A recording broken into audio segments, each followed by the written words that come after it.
E brășinar, așa ni. Doi voicule, legat de brășinar. Și-l trăgea după el. Ei, berea mea! Ei, berea mea! Ei, berea mea! Și eu la auzi, ei, tu nu știi să o bagi la ta, că tu ești pulă. Ești pulă, o grăzi. Dar eu, auzi, eu știu să o bag la mea, știi? Și vezi că-i stinul agățat.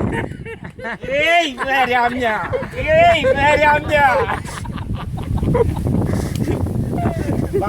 Nu te împiți, dar nu mă da! Mulțumesc! O atac așa la energie! Oh, păi vezi că voicule sat, ai tăi acolo, de-a lui Ionului Vasiliu. Berea mea! Păi, mă, George, Andrea, nu? Păi da, mă, nu? Hăi, Nicule, ce? George, Andrei au fost fișori de-a lui Ionului Vasiliu. Stai să te ții, să nu vină vorba din nebunie. E de asta. Da, mă.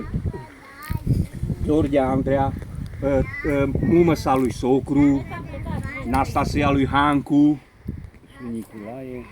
Hai că plec. Ăsta Nicolae Adolfini, Văru. Unchiul? Da. Suntem un grup mare. Suntem, da, și după aia când au venit astea la alte, iară ne-am băgat, iară ne-am întâlmășit. Mea, iară suntem de-a lui Ionului Vasiliu. Ei, berea mea!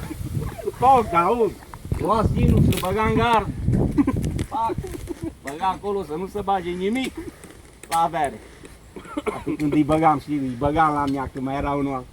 E împins, da, mă, da, mulțumesc. Ei, berea mea!